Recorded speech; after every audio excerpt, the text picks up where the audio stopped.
story was lifted directly from the myth of Sargon of Akkad of around 2250 BC. Sargon was born, placed in a reed basket in order to avoid infanticide, and set adrift in a river.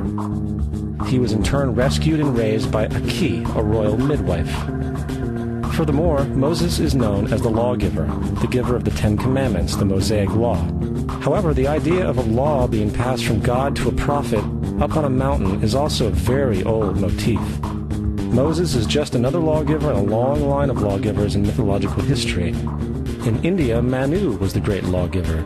In Crete, Minos ascended Mount Dicta, where Zeus gave him the sacred laws, while in Egypt there was Meses, who carried stone tablets, and upon them the laws of God were written.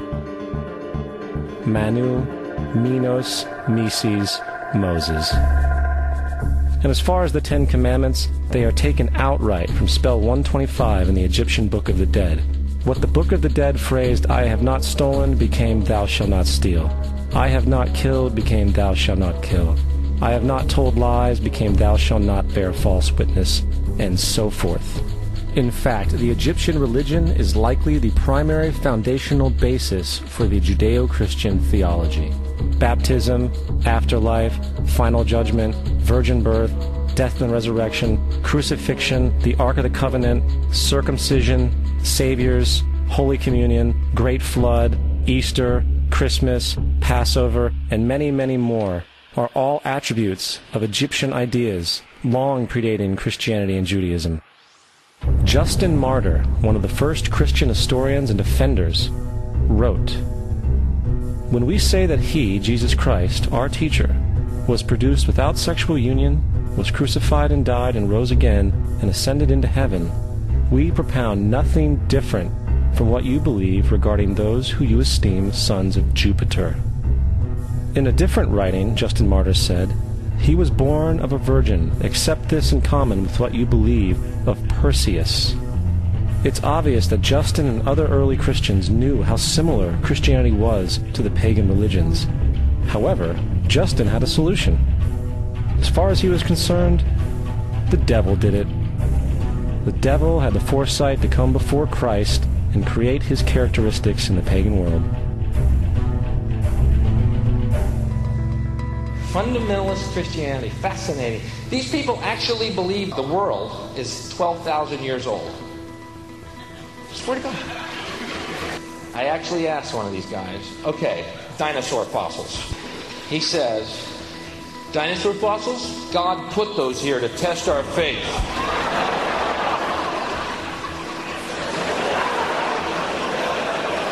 I think God put you here to test my faith, dude.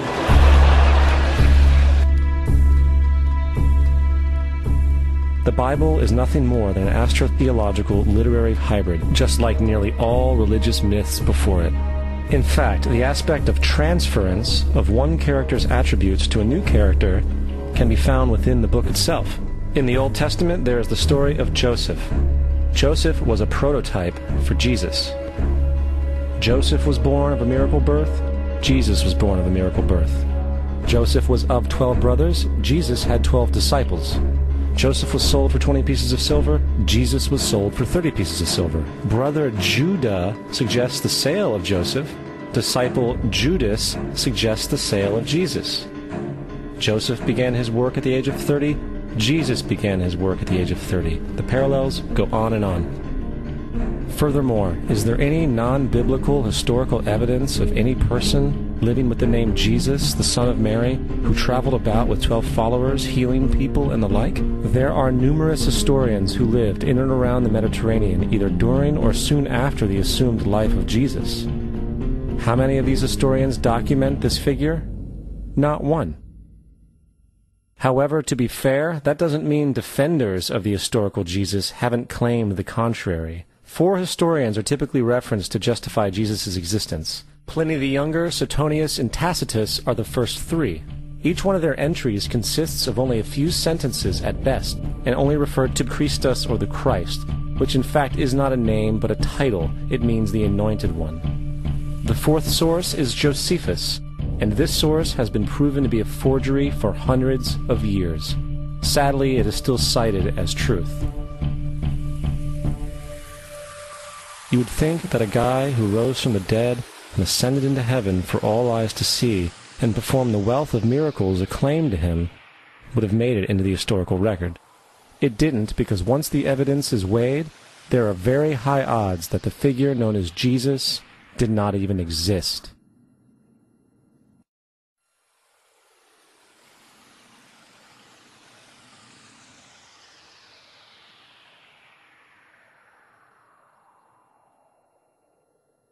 We don't want to be unkind, but we want to be factual. We don't want to cause hurt feelings, but we want to be academically correct in what we understand and know to be true. Christianity just is not based on truth.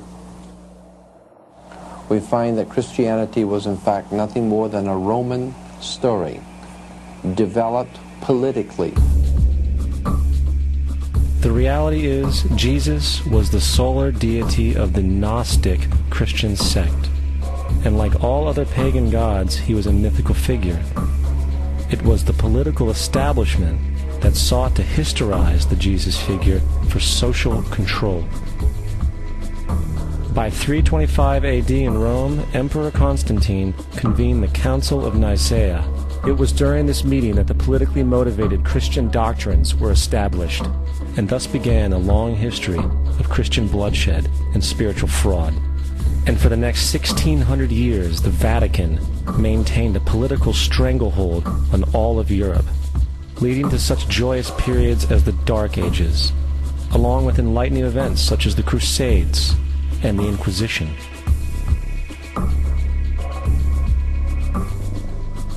Christianity, along with all other theistic belief systems, is the fraud of the age. It serves to detach the species from the natural world, and likewise each other. It supports blind submission to authority.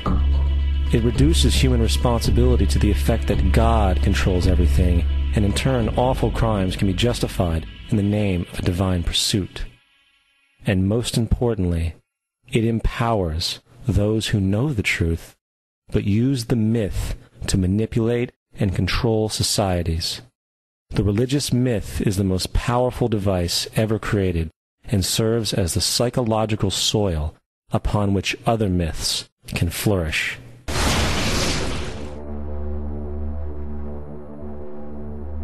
A myth is an idea that, while widely believed, is false. In a deeper sense, in the religious sense, a myth serves as an orienting and mobilizing story for a people. The focus is not on the story's relation to reality, but on its function. A story cannot function unless it is believed to be true in the community or the nation. It is not a matter of debate. If some people have the bad taste to raise the question of the truth of the sacred story, the keepers of the faith do not enter into debate with them. They ignore them or denounce them as blasphemers. It is wrong, blasphemous, and sinful for you to suggest, imply, or help other people come to the conclusion that the U.S. government killed 3,000 of its own citizens.